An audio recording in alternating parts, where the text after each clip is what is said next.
에베소서 4장 17절부터 19절에 있는 말씀 함께 읽겠습니다. 그러므로 주님 안에서 내가 이것을 말하고 간곡히 부탁합니다. 여러분은 다른 민족들처럼 살아가지 마십시오. 그들이 자기들의 헛된 생각 속에 살아가고 있는 것처럼 하지 마십시오. 그들의 생각은 어두워져 있습니다. 하나님의 생명하고는 멀리 떨어져 있습니다. 그들 속에 있는 무지 때문이고 그들의 마음의 고집 때문입니다. 그들은 수치심이 없어져서 멋대로 놀아났습니다. 하늘을 부리며 온갖 더러운 일에 빠졌습니다. 아멘. 우리가 에베소서를 공부해 오면서 하나님께서 우리를 구원하신 것의 의미가 무엇인지, 그리고 구원받은 우리들에게 약속하고 있는 것이 무엇인지에 대한 내용을 함께 살펴보고 있습니다.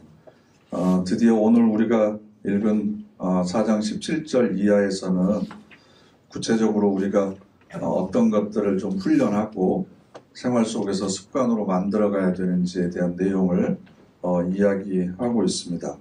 그런데 이 말씀을 보시면 먼저 하지 말아야 될 것들에 관해서 이야기하거든요.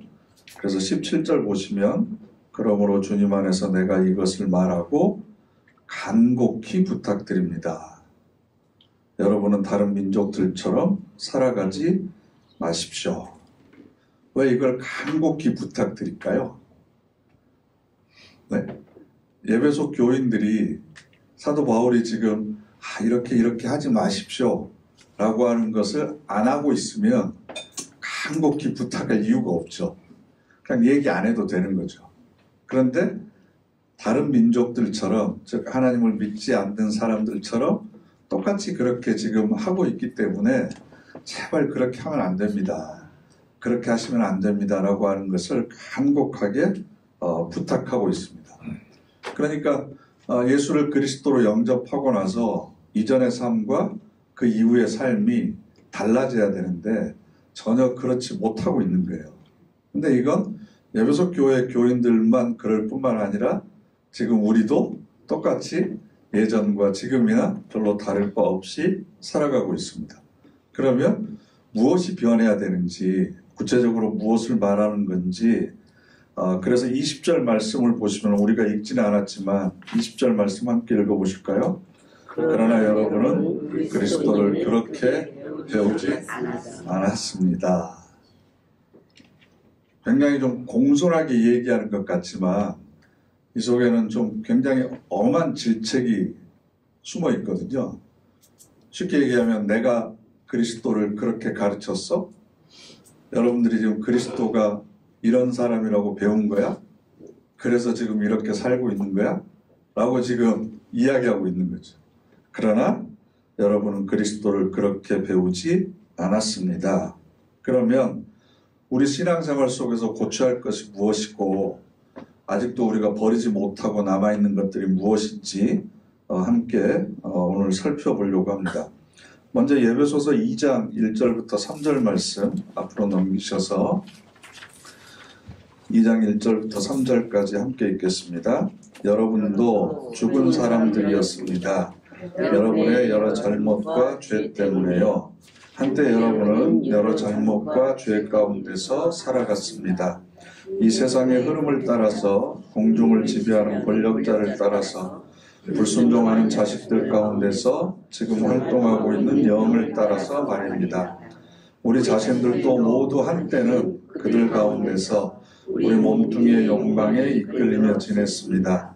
그러면서 몸뚱이가 바라는 것을 또 생각 속에서 바라는 것을 실행했습니다. 그래서 우리는 날 때부터 다른 사람들과 마찬가지로 진노의 자식들이었습니다. 아멘. 다른 사람들과 마찬가지로 진노의 자식들이었다. 즉 죄인으로 태어나서 죽을 수밖에 없는 저주 아래 묶여서 살아가고 있는 사람들이었다. 이렇게 지금 우리의 이전 신분에 관해서 이야기합니다.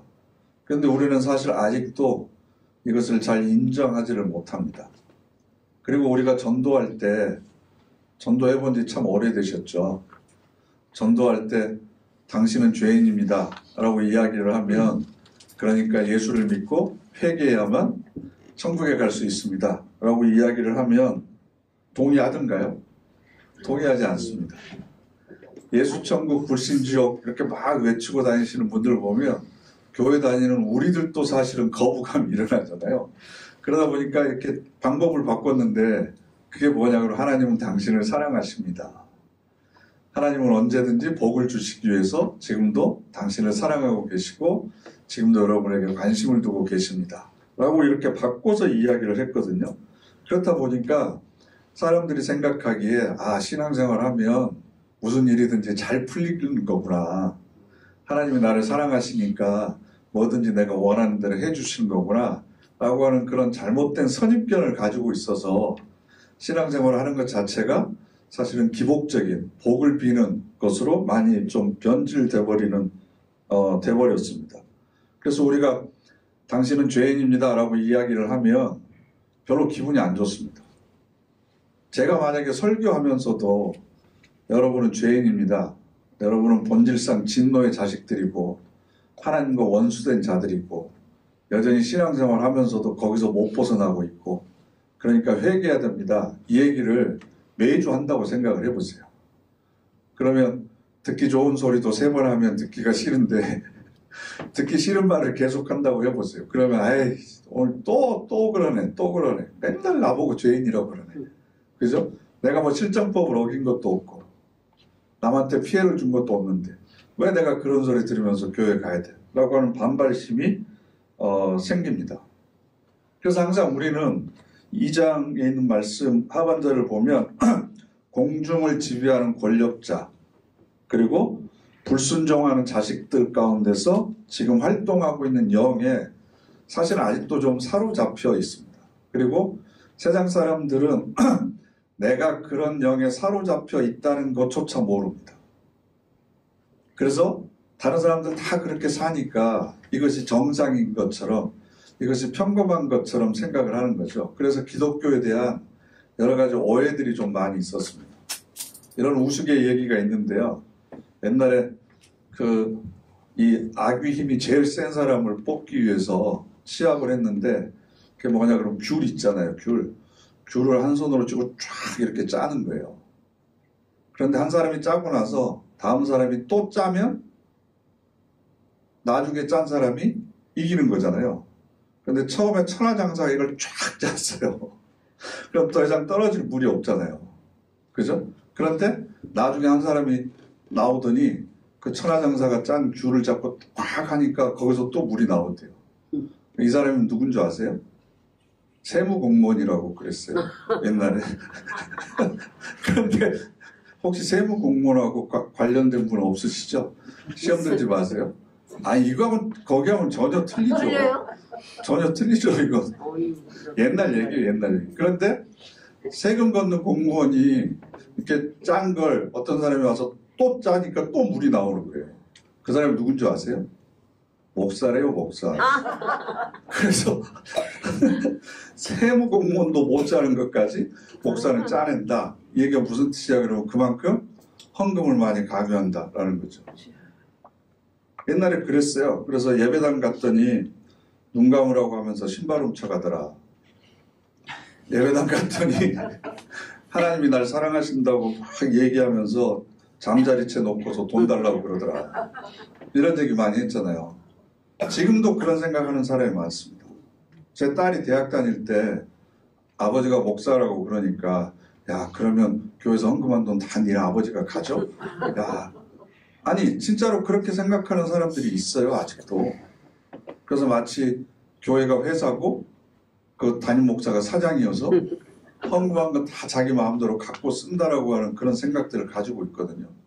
그러니까 불순종의 아들들 가운데 역사하고 있는 영, 공중의 권세 잡은 권력자의 영에 씌여 있어서 뭐든지 제대로 바라볼 줄 모르는데도 불구하고 그것이 잘못되어 있는 것을 전혀 모른다는 거죠. 그러니까 내 정신으로 하는 말들이 아니는 겁니다. 그런데 우리는 이제 거기에서 벗어났잖아요. 그래서 하나님께서 우리에게 주신 그 영에 따라서 거룩한 생각을 품고 하나님의 자녀로 살려고 하는 노력을 하고 있고 지금 우리가 발버둥을 치고 있습니다. 왜냐하면 적어도 우리가 주일이 아닌데도 수요일 이 자리에 나와 있는 건 그나마 하나님의 자녀로 살려고 하는 마음이 우리 가운데 있기 때문이죠. 로마서 1장 말씀 한번 찾아보실까요? 앞으로 넘기셔서 로마서 1장 18절부터 23절 말씀을 보면 하나님을 모르는 사람들이 어떤 상태에서 살아가는지에 대한 내용이 나와 있습니다. 로마서 1장 18절부터 23절 함께 읽겠습니다. 하나님의 노하심은 불의한 일로 진리를 억누르는 사람들의 모든 불경건과 불의에 대해 하늘로부터 나타납니다. 하나님을 알아볼 수 있게 하는 것이 사람들 가운데 분명하게 나타나 있기 때문입니다. 하나님이 그들에게 나타내 보여주셨습니다. 하나님의 보이지 않는 속성들, 곧 하나님의 영원한 능력과 신성하심이 이제 분명히 보입니다. 그것들이 세상이 창조된 뒤로는 창조물들을 통해 이해되기 때문입니다. 그래서 사람들에게는 변명할 여지가 없습니다.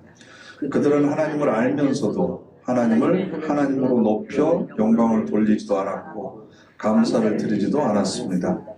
오히려 그들은 덧없는 생각에 빠졌고 그들의 깨닫지 못하는 마음은 어두워졌습니다. 자기들은 지혜롭다고 큰소리치지만 바보가 되어버렸습니다. 썩어 없어지지 않으시는 하나님의 영광을 덧없이 썩어 없어질 사람과 새와 네발 짐승과 기어다니는 짐승의 모양으로 바꾸어 놓았습니다. 아멘. 21절 보시면 하나님을 알면서도 하나님을 하나님으로 높여 영광을 돌리지도 않았고 감사를 드리지도 않았습니다. 이게 지금 딴 사람 얘기가 아닌 거죠. 우리도 하나님이 어떤 분이신 줄 알지만 하나님의 영광을 높이지도 않았고 감사를 드리지도 않았습니다. 내가 세상의 모든 것을 알고 있다고 지혜롭다고 큰소리치지만 사실은 바보가 되어버렸습니다. 그러면서 하나님의 영광을 썩어 없어질 사람과 새와 네발 짐승과 기어다니는 짐승의 모양으로 바꿔 놓았다. 그러니까 이게 지금 하나님의 영광을 드러내는 게 아니라 자신의 삶의 모든 것을 사람을 의지하거나 아니면 새나 짐승을 이렇게 의지한다라는 거죠. 그래서 참 재밌는 건 교회 다니는 사람들도 개업을 하면 돼지머리 놓고 고사지네요. 네? 짐승 머리를 거기다가 갖다 놓고 절하면서 복을 비는 거.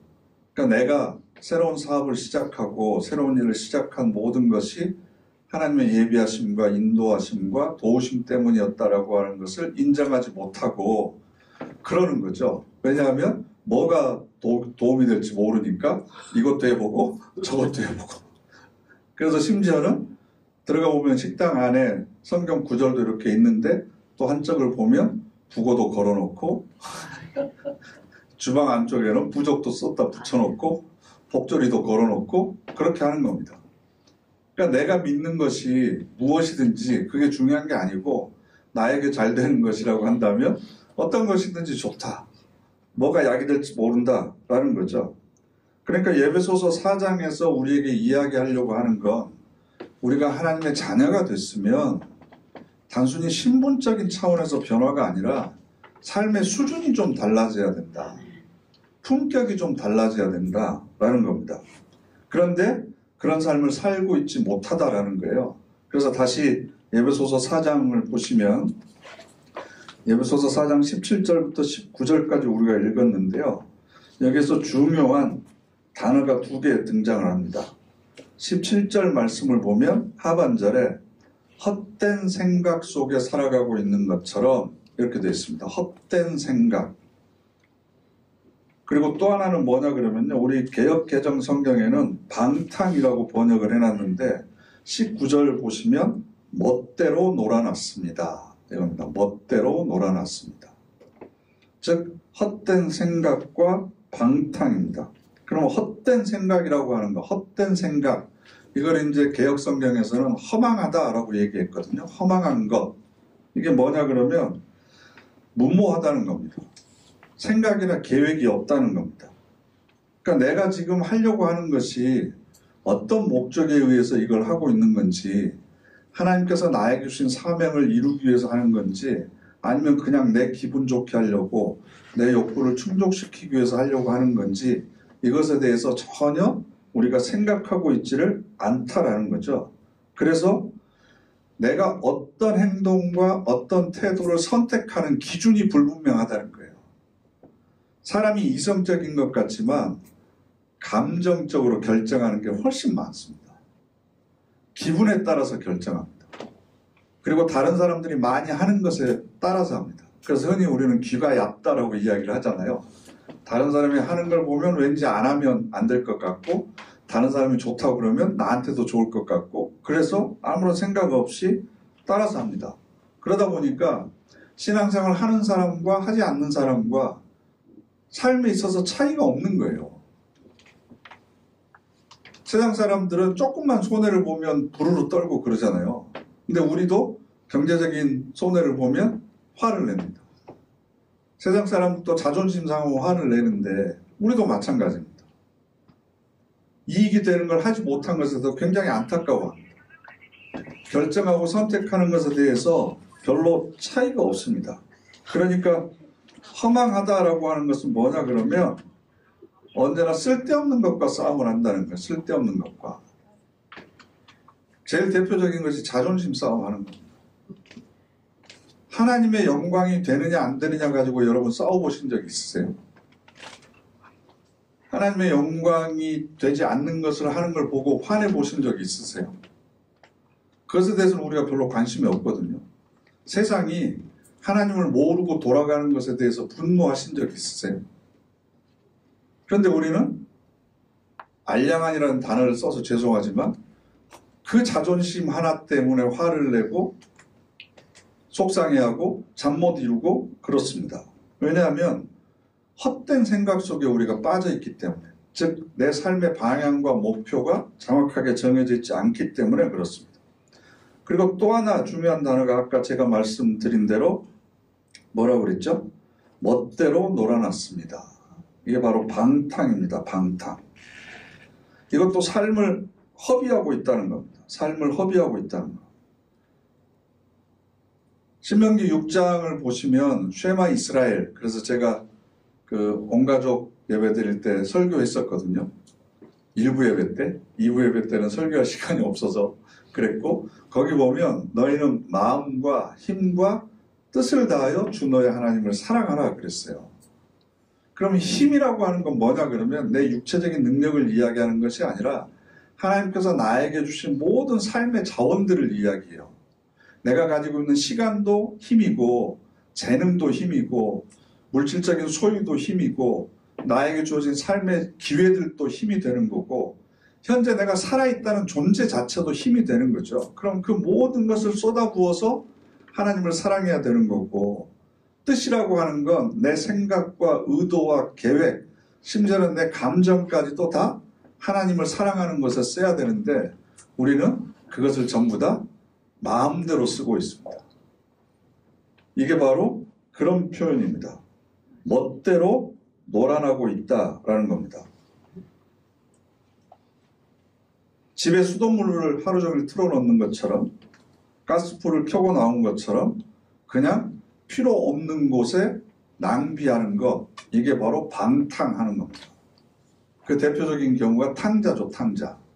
아버지를 떠나서 자기가 받아야 될 재산을 받아가지고, 그러니까 2분의 1이죠. 그걸 전부 다 헛된 곳에 써버립니다. 자기에게도 유익이 되지도 않고 아버지의 이름을 높이는 데도 사용하지 않고 온몸은 만신창이가 돼버리고, 이걸 우리가 방탕했다라고 이야기를 하는 거죠. 그러니까 중요한 건 집중하는 것 같아요. 집중하는 거. 여기 계신 분들은 나는 살 날이 얼마 남지 않았어 라고 생각을 하시고 내가 늙었는데 이제 나이가 이런데라고 생각을 하시겠지만, 여러분들의 마음과 힘과 뜻을 얼마만큼 집중하느냐에 따라서 젊은 사람들보다 얼마든지 영향력 있는 삶을 살 수 있습니다. 햇빛이 아무리 강해도 이게 분산되어 있잖아요. 햇빛이 강하게 내리쬐 봤자 풀 같은 것을 태울 수는 있습니다. 그런데 그 햇빛을 돋보기로 모으잖아요. 집중하잖아요. 그러면 쇠도 녹이잖아요. 똑같은 빛인데 흩어져 있는 것과 모아지는 것하고는 그렇게 차이가 나거든요. 그러니까 내 관심과 열정과 시간과 재능과 이 모든 것들이 지금 사실은 굉장히 분산되어 있어요. 허망한 것에다가 많이 쓰는 거죠. 신경 쓰지 않아도 되는 것에. 그리고 내 욕심을 채우는 것에 많이 쓰다 보니까 사실은 집중하지 못하고, 집중을 하지 못하다 보니까 능력이 없어지는 거고 힘을 발휘하지 못하는 거죠. 하나님께서 나에게 생명을 주시는 시간이 언제인지는 모르지만 남은 시간 동안 나에게 주어주신 마음과 힘과 뜻을 한 곳에다가만 집중하겠다. 한 곳에다가만. 그리고 낭비하지 않겠다. 방탕하게 사용하지 않겠다. 헛된 것에 내 에너지를 소비하지 않고 오직 한 가지만 집중을 해서 하나님께 영광을 돌려드리는 삶을 살겠다. 이게 바로 우리가 추구해야 될 삶의 자리라는 거죠. 그래서 제가 몇 달 됐는데요. 니체라고 하는 철학자가 있어요. 그 철학자가 무슨 얘기를 했냐 그러면 여러분들한테 질문 한번 해볼게요. 다시 태어난다면 지금처럼 살고 싶으세요? 다시 태어나도 나는 지금처럼 살고 싶다. 응? 일단 고개부터 흔드시고. 니체라는 철학자가 그런 얘기했어요. 다시 태어나고 싶어도 이렇게 살고 싶을 만큼 살아라. 다시 태어났는데 이렇게 살고 싶지 않다면 지금 내가 잘못 살고 있는 거잖아요. 그럼 왜 그렇게 계속 살고 있느냐는 거예요. 그 인생의 마지막 시간이 언제인지 모르겠지만 지금까지의 시간은 다 잊어버리고 과거는 묻어두고 그럼 앞으로 남은 시간만이라도 내가 다시 태어나면 나는 인생의 말년을 이렇게 살고 싶다. 라는 생각이 들 정도로 그렇게 살아야 된다라는 거죠. 그게 바로 헛된 생각에서 벗어나는 거예요. 마음대로 놀아나는 것이 아니고 자기 주관을 가지고 살아가는 거라는 거죠. 그래서 우리들의 삶의 방향이 하나님께서 약속해 주신 것을 얻기 위한 것에 초점이 맞춰져야 되고 그것을 얻기 위해서 끊임없이 자기 자신을 돌아보는 그게 바로 기도하는 자리라고 생각을 합니다. 그렇게 살아갈 때 야, 저 사람은 뭔가 좀 다른 것 같아 나하고 생각하는 거나 말하는 거나 이렇게 선택하는 걸 보면 뭔가 좀 다른 게 있는 것 같아 라고 하는 궁금증을 나를 알고 있는 사람들에게 불러일으킬 줄 알아야 되는 거예요. 야, 교회 몇십 년 다녔다는데 무슨 일 생기면 나랑 생각하는 게 거의 똑같던데? 내가 생각하는 것처럼 하던데? 아니면 어쩔 때는 어떻게 할지 몰라서 교회 안 다니면 나한테 물어보던데? 그래서 내가 가르쳐 주는데? 그럼 좋다고 그렇게 하던데? 이러면 우리들의 삶을 통해서 뭔가 도전이 안 되는 거죠. 아, 신앙생활 하나 안 하나 뭐 똑같네 뭐 이렇게 생각을 할 수밖에 없는 거죠. 그래서 예배소서 4장 20절부터 24절 20절부터 24절 함께 읽어보실까요? 그러나 여러분은 그리스도를 그렇게 배우지 않았습니다. 여러분이 정말로 예수님 안에 있는 진리대로 그분에 대해서 듣고 그분 안에서 가르침을 받았다면 말입니다. 여러분은 지난날의 생활 방식에 따라 사는 옛사람을 떨쳐내버려야 합니다. 옛사람은 속이는 욕망을 따라 썩어가고 있습니다. 오히려 여러분의 생각에 성령님이 작용하여 여러분이 완전히 새로워져야 합니다. 또한 새 사람, 곧 하나님을 따라 진리의 의로움과 거룩함으로 창조된 사람을 옷으로 입어야 합니다. 아멘. 그러니까 우리가 예배소서 2장도 통과했어요. 우리는 이제 진노의 자식들이 아니에요. 그리고 로마서 1장도 통과했어요. 그죠? 짐승 같은 데다가 허탄한 것에다가 마음을 두고 살아가진 않아요. 그러면 이제는 진리의 의로움과 거룩함으로 창조된 사람을 옷을 입어야 되는데 옷을 입지 않고 여전히 그렇게 살아가고 있다는 거죠.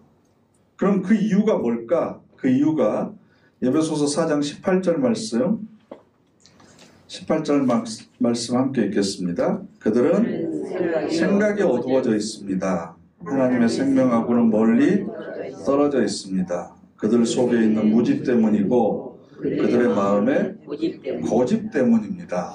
그럼 왜 우리가 이렇게 살아가냐 그러면 첫 번째로 생각이 어두워졌다. 생각이 어두워졌다. 생각이 어두워졌다라고 하는 건요. 이해력과 지성이 어두워졌다라는 건데요. 쉽게 얘기하면 통찰력입니다. 통찰력. 통찰력은 분별력입니다. 분별력. 그러니까 생각이 어두워져서 도무지 분별할 줄을 모릅니다. 어두워지면 방향을 모르잖아요. 진짜인지 가짜인지 구별할 줄을 모르는 거죠. 그러다 보니까 이게 하나님께서 원하시는 건지 아닌 건지 내가 이렇게 살아야 되는 건지 아닌 건지 여기서 앉아야 되는 건지 아니면 서서 걸어가야 되는 건지 전혀 모릅니다. 그러다 보니까 생각이 어두워진 것을 또 무슨 단어로 표현을 하냐 그러면 무지하다 그럽니다. 무지하다. 무지하다. 무식하다. 모른다라는 거예요. 이건 지식을 모른다, 정보를 모른다는 게 아니고 내 삶의 본분을 모르는 거고 하나님의 뜻을 모르는 겁니다. 그러다 보니까 어떻게 되냐 그러면 고집이 세졌습니다. 그들 마음의 고집 때문입니다. 그러니까 자연스러운 결과로 하나님의 생명하고는 멀리 떨어져 있습니다. 멀리 떨어져 있습니다. 그래서 저는 신앙인들은 고집이 세면 안 돼요. 왜냐하면 우리는 하나님의 뜻대로 살아가기를 소원하는 사람들입니다. 내 뜻이 아니고. 그래서 자기 생각이 잘못됐다는 걸 깨달았으면 인정하고 사과하고 네? 잘못을 인정하고 사과할 줄 알아야 됩니다. 기도하는 건 무엇 때문에 기도해요? 내 뜻이 아니라 하나님의 뜻을 알기 위해서 기도하는 거고 하나님의 뜻을 알고 거기에 순종하기 위해서 기도하는 거잖아요. 그러면 우리 신앙인들은 언제든지 내 뜻을 버릴 줄 아는 자세가 되어 있는 거예요. 그게 자기를 부인하는 겁니다. 자기를 부인하는 거.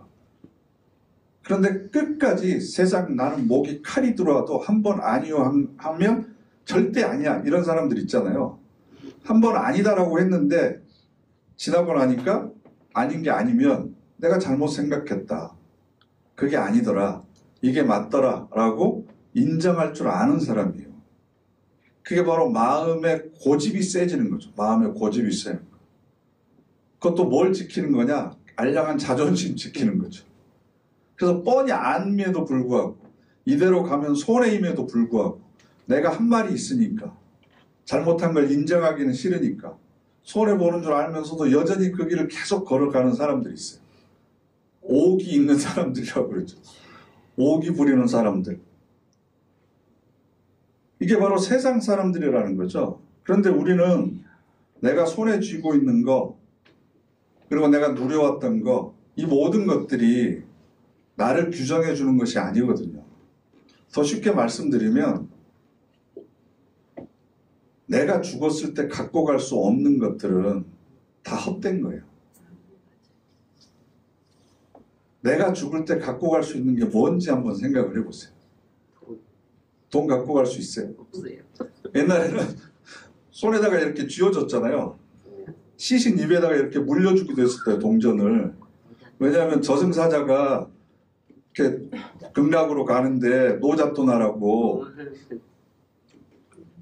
그거 모르세요? 그런 말 들었어요. 네, 그래서 관 안에다가 넣어놓기도 하고 돈을 그걸 빌미로 해가지고 그 상여 매는 사람들이나 하관할 때 사람들이 다 노잣돈이라고 그걸 받잖아요. 근데 그거 갖고 갈 수 있어요? 못 갖고 가요. 그럼 세상에서 내가 지위가 뭐였다 이거 가지고 갈 수 있어요? 못 갖고 가요. 세상에서 높은 지위를 누리면 무덤은 화려할 수 있겠죠. 근데 하나님 앞에 그거 가지고 갈 수 있어요? 가지고 갈 거 없어요. 뭘 가지고 갈 수 있을 것 같으세요? 뭘 갖고 가는지를 모르니까 지금 여러분들이 딴 데다가 신경을 쓰고 있는 거죠. 딴 데다가 신경을 씁니다.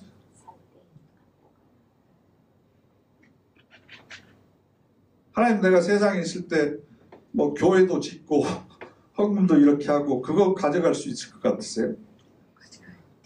그걸 하나님께서 그래 작은 일에 충성했다 뭐 인정 칭찬은 해주시겠죠. 근데 뭐 가지고 갈 수 있을까? 저는 그런 생각을 해봐요. 신앙생활 하면서 주님의 마음을 품고 그리스도의 인격과 성품을 닮은 내 영혼을 가지고 가는 거죠. 하나님, 제가 예수 믿기 전에는 이렇게 강팍하고 고집세고 세상에 있는 것이 다 내 것이라고 생각했고 자존심 하나가 최고고 그걸 추구하면서 살았는데 이제는 주님의 마음을 품은 사람으로 이렇게 내가 변했습니다. 이렇게 내가 사랑의 사람이 됐고 인내의 사람이 되었습니다. 그건 가지고 가죠. 그건 어디다 버려둘 수도 없는 거죠. 그러니까 우리가 살아가면서 제일 신경 써야 될 것들은 눈에 보이지 않는 것들이에요, 사실. 그리고 내 안에 있는 것들, 내 속사람이 변화돼야 그 변화된 속사람으로 하나님 앞에 서게 되는 거지. 겉에만 아무리 치장해봤자 그건 다 두고 가야 될 것들이죠. 두고 가야 될 것들. 그래서 진리를 알고 생명으로 들어가야 될 사람들이다. 그래서 24절에 하나님을 따라 진리의 의로움과 거룩함으로 창조된 사람을 옷으로 입어야 된다. 진리의 의로움, 거룩함으로 창조된 사람, 그런 옷을 우리가 입고 살아가야 되는데 그 옷을 챙기기는 챙긴 것 같은데 전부 집안에 장롱이나 금고에다 넣어놓고 꺼내보지도 않고 평상시에 입지도 않고 그렇게 살아가요. 그러다 보니까 우리가 구별되지 못하고 있는 거죠. 그럼 왜 우리가 자꾸 예배소서에서 이런 얘기를 강조하냐 그러면 우리는 새 사람이라는 거예요. 새 사람. 23절에 여러분의 생각에 성령님이 작용하여 여러분이 완전히 새로워져야 됩니다. 새로워져야 됩니다. 그래서 진리에 눈을 뜬 사람이면 새로운 것에 대해서 욕심을 품고 즉 거룩한 것, 진리인 것, 하나님께서 원하시는 의로운 삶에 대해서 욕심을 품고 그것을 살기 위해서 애를 써야 되거든요. 왜냐하면 우리는 하나님의 자녀니까. 신분이 달라졌으니까. 옛날에 신문에서 제가 봤던 글인데 이걸 기억하고 있어요. 사자는 아무리 배고파도 당근을 보고 침 흘리지 않습니다. 그것은 사자의 가치에 맞지 않기 때문입니다. 사자는 아무리 배고파도 당근이나 무뿌리 뽑아서 먹지 않습니다. 네? 사자가 당근 먹고 있는 모습 한번 생각해 보세요. 우습죠. 우습죠. 사자는 사자에 맞는 걸 먹어야 돼요. 그럼 우리는 하나님의 자녀예요. 하나님의 자녀. 그러면 하나님의 자녀들은 하나님의 자녀라고 하는 신분에 걸맞는 것을 추구해야 되는 거예요. 하나님을 모르는 사람과 똑같은 것을 먹고 살고 있으면 그것은 우스운 거죠. 그건 우리 가치에 맞지 않는 거죠. 그런데도 불구하고 우리는 한쪽 발은 이곳에 한쪽 발은 저곳에 이렇게 걸치면서 살아가고 있습니다. 나는 어느 쪽 사람인가? 지혜에 눈뜬 사람으로 살아가고 있는 건가? 그래서 세상 사람들이 하는 걸 한번 봐보세요. 미련한 것으로 항상 허황되고 방탕한 것만 생각하고 있고 눈이 어두워져 있고 스스로 지혜 있다고 생각해서 하나님의 영광을 다른 것으로 대체합니다. 그래서 사도 바울이 살던 시절에 아테네에 가면 판테온이라고 해서 판테온은 신전인데 자기들이 알고 있는 모든 신들의 조각들을 다 이렇게 신상을 만들어내요. 돌에다가 절을 하는 거죠. 그래놓고 바람을 다스리시는 신, 해를 다스리는 신, 바다를 다스리는 신, 또 태양을 다스리는 신, 이 신, 저 신 다 해놓고 혹시 우리가 알지 못하는 신도 있을 텐데 그러면 그 신은 자기 동상 안 세워놨다고 화낼지 모르니까 하나 세워놓고 이름을 알지 못하는 신 이렇게 또 붙여놓는다고요. 생각이 어두워졌기 때문에, 분별력과 통찰력이 없기 때문에 그렇다는 겁니다. 그런데 공중의 권세 잡은 자의 영에 씌어있는 사람들, 불순종의 아들들 가운데 역사하는 영을 따라서 살아가는 사람들이 보기에는 또 신앙생활 하는 사람들이 얼마나 어리석게 보이겠어요. 그래서 항상 하는 얘기가, 야, 나이 먹더니 약해 빠졌냐, 왜 신을 의지하고 그러냐, 네 힘으로 열심히 잘 살아갈 수 있는 거지. 또 그런 얘기 하잖아요. 열심히 땀 흘려서 번 돈을 왜 거기다 갖다가 바치고 있냐. 그 돈 가지면 한우를 몇 근을 더 사 먹을 수 있는데 왜 그러냐. 그리고 왜 시간 있으면 취미생활하고 여행 다니고 그러지 왜 주일마다 교회 가가지고 그렇게 그러고 있느냐. 세상 사람들이 보기에는 우리가 정말로 어리석어 보입니다. 그런데 이것은 논쟁에서 이길 수 있는 문제는 아니거든요. 어둠 속에 있으면 분간하지를 못하는 겁니다. 요한복음 말씀 한번 찾아보실까요? 요한복음 3장 18절부터 19절 말씀. 요한복음 3장 18절부터 19절까지 함께 읽겠습니다. 그를 믿는 사람은 심판받지 않습니다. 그러나 믿지 않는 사람은 이미 심판을 받았습니다. 하나님의 하나뿐인 아들의 이름을 믿지 않았기 때문입니다. 심판이란 이것입니다. 빛이 세상에 왔는데 사람이 빛보다 어둠을 더 사랑했다는 것입니다. 그들이 한 일들이 악했기 때문입니다. 아멘. 빛이 왔음에도 불구하고 어둠이 어둠을 더 사랑했기 때문에 빛을 바라보지 않습니다.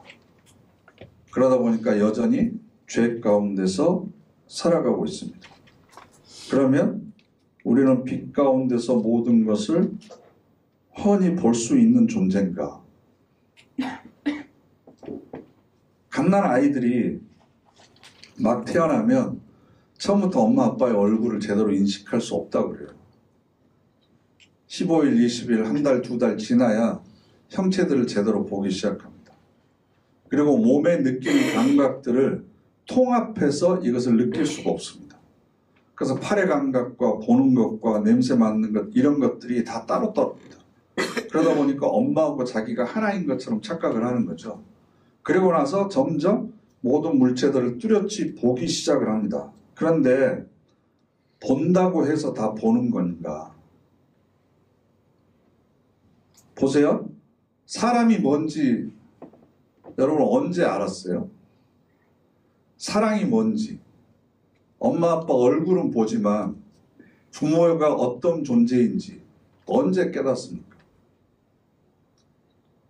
1, 20년 본다고 그게 깨달아지던가요? 돌아가시고 나니까 부모가 어떤 분인지 더 깨닫게 되는 거 아닙니까?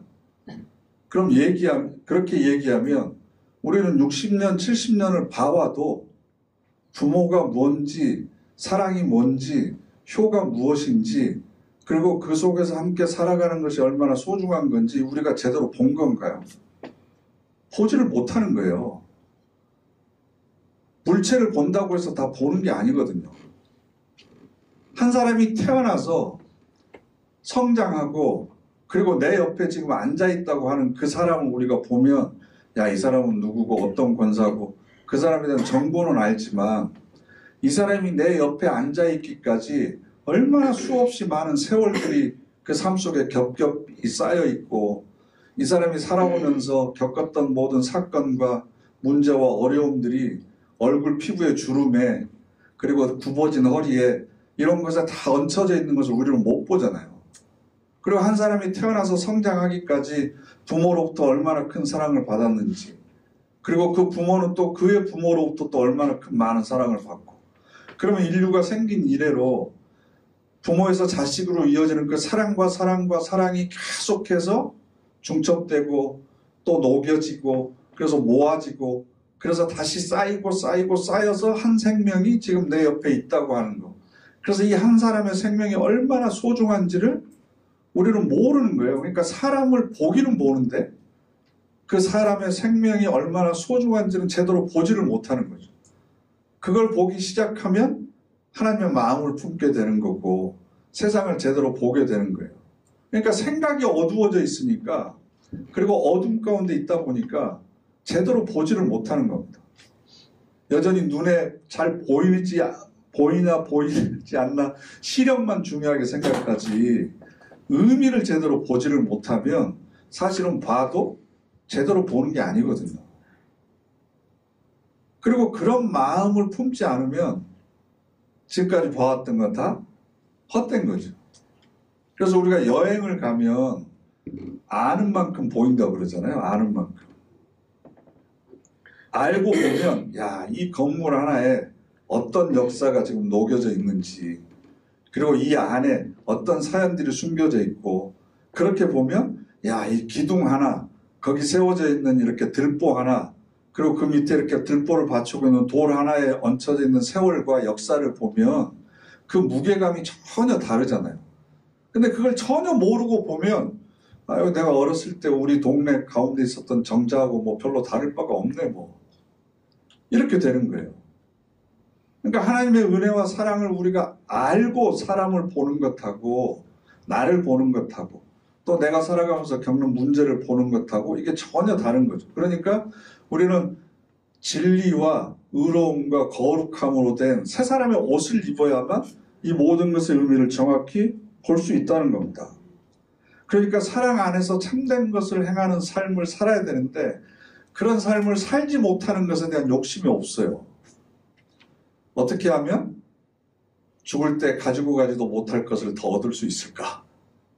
이것에만 관심을 갖고 있지 어떻게 하면 하나님 앞에 가서 자랑할 것이 무엇인지 그것을 내가 조금이라도 더 이 세상을 살면서 쌓아갈 수 있을지에 관해서는 그래서 내가 이렇게 신앙생활을 오래 했음에도 불구하고 볼 것을 제대로 보지 못하고 알 것을 제대로 알지 못해서 하나님의 마음을 내가 품지 못하고 있구나.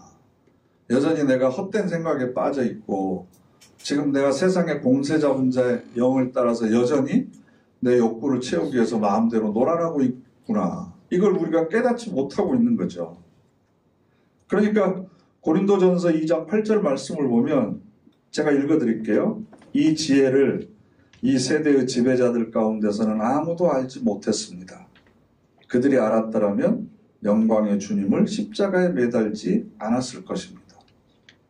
그러니까 세상에서 똑똑하다고 하는 사람들, 높은 자리에 있어서 권력을 휘두른 사람들이 결국은 지혜롭다고 자랑하지만 세상의 지혜가 결국 하나님의 아들을 십자가에 못 박았습니다.